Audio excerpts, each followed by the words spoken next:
Je n'aurais jamais imaginé que le monde que je connaissais pourrait s'effondrer si vite. Tout avait commencé comme n'importe quel autre jour. Ce sentiment de légère irritation après une nouvelle semaine de travail difficile, mélangé à la fatigue. Je voulais simplement rentrer chez moi, me reposer, mais le destin avait d'autres plans pour moi.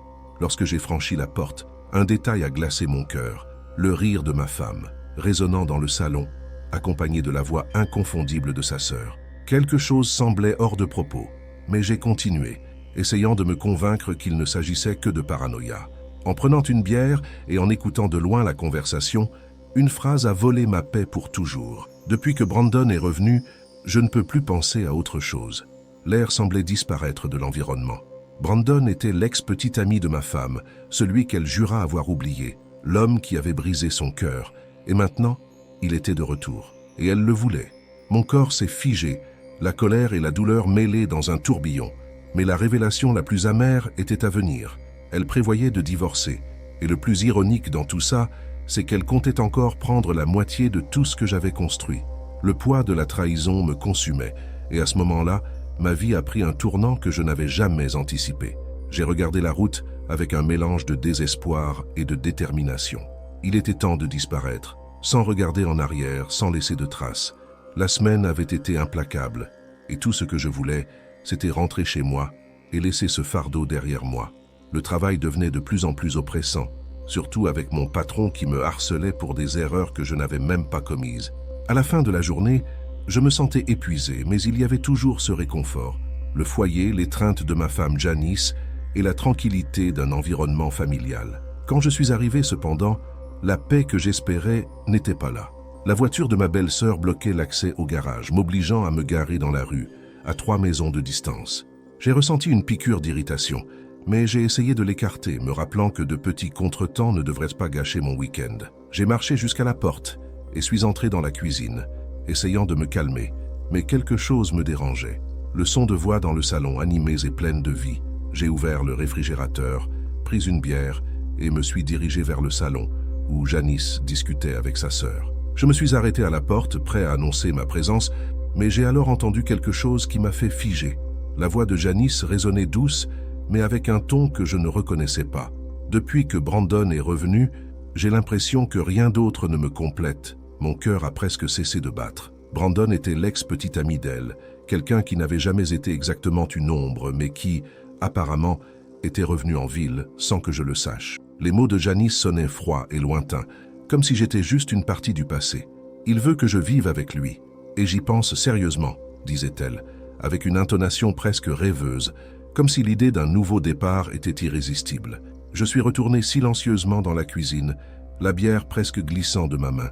La trahison de Janice semblait s'être matérialisée devant moi en secondes. Tous les petits signes que j'avais ignorés au fil des mois sont remontés à la surface dans un flash douloureux. La froideur des conversations, l'absence d'intimité, les excuses pour éviter mes caresses. J'étais trompé depuis le début. Elle n'avait pas seulement quelqu'un, mais avait déjà tout planifié. Et maintenant, il semblait que j'étais la seule pièce hors de place, le dernier à découvrir que notre mariage avait été une illusion. Étourdi, j'ai décidé de partir avant qu'elle ne remarque ma présence. Dans ma voiture, j'ai ressenti le poids d'une vie s'effondrant en secondes. Je suis resté sur le siège du conducteur, sans force pour démarrer le moteur, tandis que je digérais le fait que ma femme, la femme avec qui j'avais partagé des années, me voyait maintenant comme un étranger. Avec la tête qui tournait et la poitrine serrée, je suis resté là, essayant de décider quoi faire. Je pourrais la confronter, mais je savais que cela ne m'apporterait que plus de douleur. J'avais besoin d'un plan, d'un moyen de gérer cette trahison sans tout perdre. Assis dans la voiture, un mélange de colère et de désespoir me consumait. Des pensées confuses et douloureuses se superposaient, tandis que j'essayais d'assimiler la trahison. Janice, ma femme, ma compagne, celle à qui j'avais confié mes secrets et ma vie, était sur le point de me quitter. Et pourtant, elle prévoyait encore de prendre la moitié de ce que nous avions construit. Ce choc initial s'est rapidement transformé en décision. Elle n'avait pas encore demandé officiellement le divorce et ne m'avait pas encore servi les papiers. Cela signifiait que j'avais encore un peu de temps.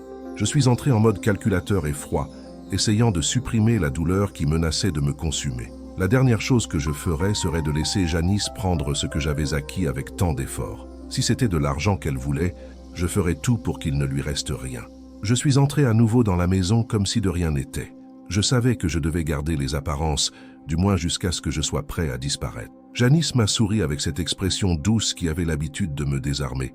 Mais cette fois, je n'ai fait qu'un sourire forcé. Elle a mentionné qu'elle n'avait pas eu le temps de préparer le dîner. « Tout va bien, chérie », ai-je répondu, avec un calme qu'elle ne méritait pas.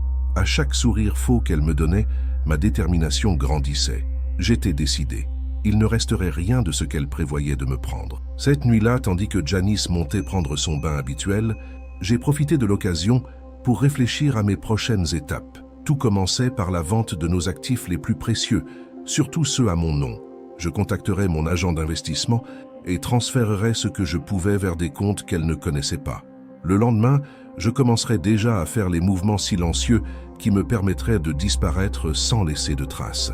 Mon cœur faisait mal en marchant dans la maison, me rappelant les souvenirs que nous avions construits ensemble et en même temps pensant à la façon dont elle, sans hésiter, avait prévu de détruire tout cela.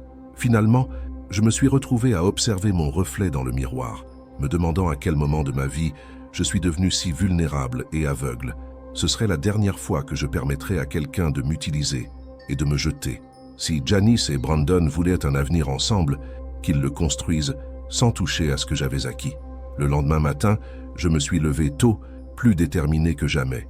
J'ai appelé mon agent immobilier, commençant le processus de vente d'une propriété que je savais être à mon nom. Elle m'a posé des questions sur l'urgence de la vente et je lui ai simplement répondu que j'avais besoin de liquidités immédiates. Mon idée était de disparaître sans laisser rien qui puisse lui être utile. Le premier mouvement était fait, mais il restait encore plusieurs pièces de ce puzzle amer. J'ai trouvé la force dans la certitude que bientôt, Janice découvrirait que je ne suis pas quelqu'un dont on peut tout prendre impunément. Pendant les jours suivants, je suis resté calme, mais chaque sourire ou regard que Janice m'adressait semblait une lame aiguisée perçant ma poitrine. Elle se promenait dans la maison, insouciante, riant au téléphone et mentionnant de temps à autre comment tout allait changer bientôt. Chaque phrase me confirmait que j'avais pris la bonne décision. Je savais que je devais disparaître avant qu'elle ne prenne des mesures pour le divorce. Après tout, quand je partirais, il ne resterait rien qu'elle pourrait revendiquer. Le plan se déroulait comme prévu. J'ai commencé à liquider des investissements, transférant les sommes vers des comptes protégés, et j'ai vendu des objets personnels de valeur que j'avais accumulés au fil des ans. Chaque mouvement était fait avec un but, pour rendre mon départ silencieux et irrécupérable. Ma vie dans notre ville, toutes mes connexions, amitiés et routines devenaient maintenant les vestiges d'un passé qui, bientôt, serait complètement effacé. Janice semblait ne rien soupçonner. Parfois, elle me regardait et laissait échapper ce sourire familier, comme si nous étions encore le couple amoureux d'il y a 3 ans. Mais je savais qu'au-delà de ce sourire se cachait du mépris, et peut-être même du mépris pour la facilité avec laquelle elle croyait me tromper. La nuit avant mon départ définitif, je l'ai regardée dormir et, pendant un instant, j'ai ressenti une douleur dans ma poitrine. C'était la fin de quelque chose qui avait été précieux pour moi, mais maintenant, tout ce qui restait était trahison et perte. Lorsqu'elle s'est réveillée le lendemain matin, j'étais déjà à la porte, tenant ma valise avec les quelque chose qui m'importait vraiment. Janice m'a étreint sans cérémonie et a mentionné qu'elle sortirait retrouver une amie. J'ai simplement hoché la tête, réprimant l'envie de l'affronter une dernière fois. Mais ce combat ne m'appartenait plus. Maintenant, il s'agissait simplement de disparaître sans laisser de traces. J'ai pris la voiture et conduit jusqu'à la maison d'un ami de confiance. J'avais déjà convenu d'un échange. Il me prêterait son vieux véhicule et je laisserais le mien avec lui. Il n'y aurait aucune trace de mon emplacement pour que Janice ou l'un de ses curieux essaie de me suivre. J'ai passé les jours suivants dans des motels en bord de route où personne ne demandait mon nom ou ma destination. À chaque kilomètre, à chaque nouvelle ville, je sentais le poids de la liberté et de la solitude. La nuit, je pensais à la vie de Janice maintenant. Elle avait probablement déjà découvert que les comptes communs étaient vides et que le style de vie qu'elle avait prévu de construire avec Brandon n'aurait pas les luxes qu'elle espérait.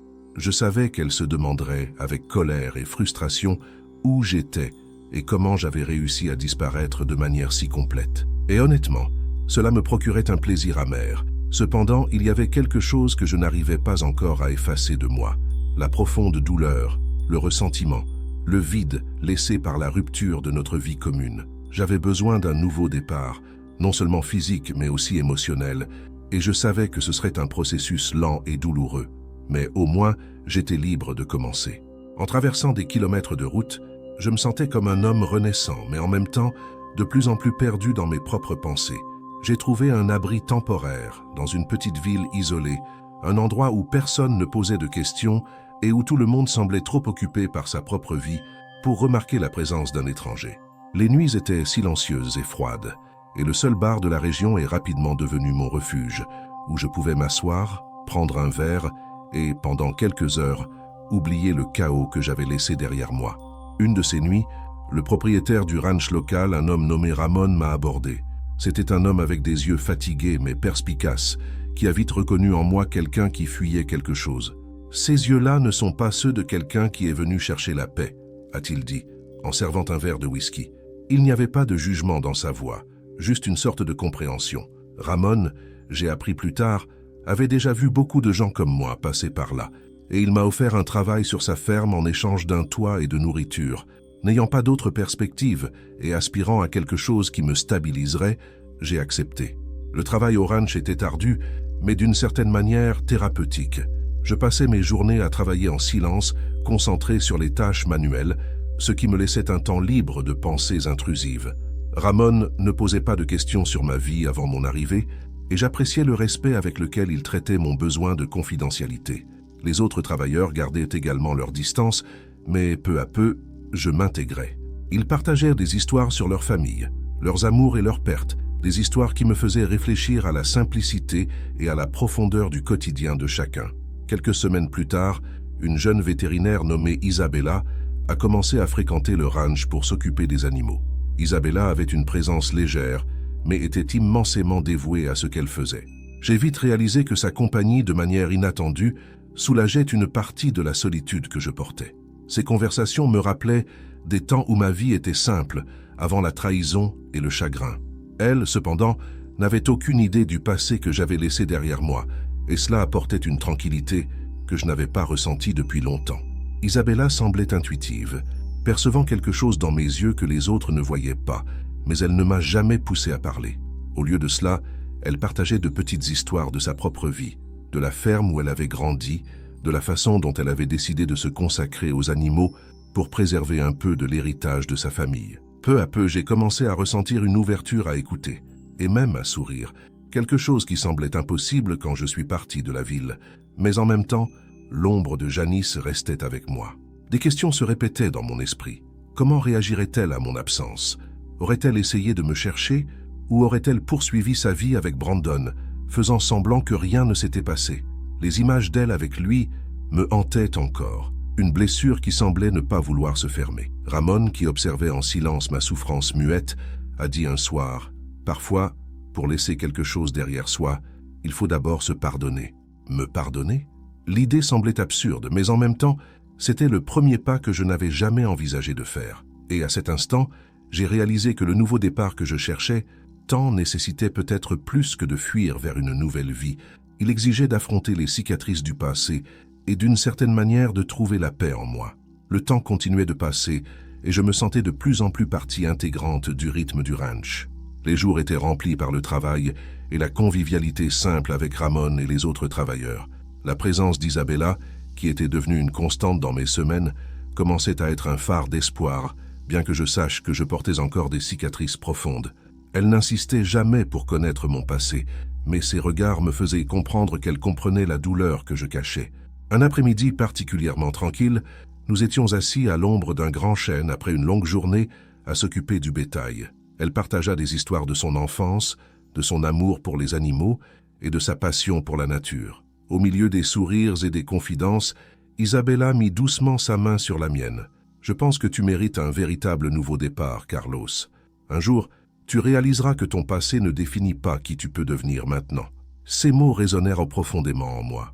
Pour la première fois, je commençais à penser qu'il était peut-être possible de construire quelque chose de nouveau, quelque chose qui ne soit pas marqué par la trahison et l'amertume. Pourtant, le poids de la méfiance planait encore sur moi. Il était difficile d'imaginer que quelqu'un puisse me voir au-delà des erreurs et du fardeau émotionnel que je portais. Mais en regardant dans ses yeux, je vis une sorte de paix et une acceptation que je n'avais jamais pensé retrouver. Isabella m'apportait un souffle nouveau que je n'avais pas expérimenté depuis des années. Nos conversations, notre rire facile et la simplicité des moments passés ensemble ont réveillé en moi un sentiment oublié, l'espoir. L'espoir que je pouvais, oui, construire quelque chose de véritable et de significatif, mais que je devais réapprendre à faire confiance. Et c'était un défi qui m'effrayait plus que tout. Les mois passèrent, et la vie au ranch devint ma nouvelle réalité. Bien que le passé me hantât encore, je me sentais de plus en plus léger chaque jour. Isabella continuait d'être une présence constante, et la relation que nous cultivions était pleine de respect et de soin.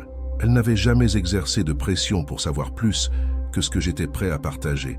Mais un jour, après une longue marche à travers les champs, je ressentis le besoin de me confier enfin. « Isabella, il y a quelque chose que je dois te dire », commençai-je, ressentant un poids sur ma poitrine. Je lui racontai Janice, les trahisons et la douleur que cela avait apporté dans ma vie. Je ne cachais rien, admettant mes erreurs et le ressentiment que je portais encore. En terminant, je ressentis un mélange de soulagement et de vulnérabilité, craignant qu'elle ne s'éloigne. Elle écouta en silence et ensuite dit simplement « Ce que tu as fait était ce dont tu avais besoin pour survivre. Maintenant, ce que tu fais avec cela définira ton futur. » Avec ces mots, je ressentis une clarté que je n'avais jamais ressentie auparavant. C'était comme si, en partageant cette vérité, je laissais derrière moi une partie de ce poids. Je décidai qu'il était temps de vraiment avancer, de me donner la chance d'être heureux à nouveau. Inviter Isabella à faire partie de cette nouvelle étape était le choix le plus naturel, mais je savais que cela nécessiterait un engagement complet. Par une nuit étoilée, je pris mon courage à deux mains et lui pris la main. « Isabella, veux-tu construire quelque chose de nouveau avec moi, sans lien avec le passé ?» Elle sourit, les yeux brillants. « Oui, Carlos. Et le passé reste là où il doit être, derrière nous. » Dans cette décision, je réalisais que le cycle se fermait enfin. Ce qui avait commencé comme une fuite douloureuse s'était transformé en une quête d'autodécouverte, où la douleur avait cédé la place à l'acceptation et le désir de recommencer avait triomphé de la peur du passé. Je savais qu'avec elle à mes côtés, il n'y avait aucun obstacle que nous ne pouvions surmonter.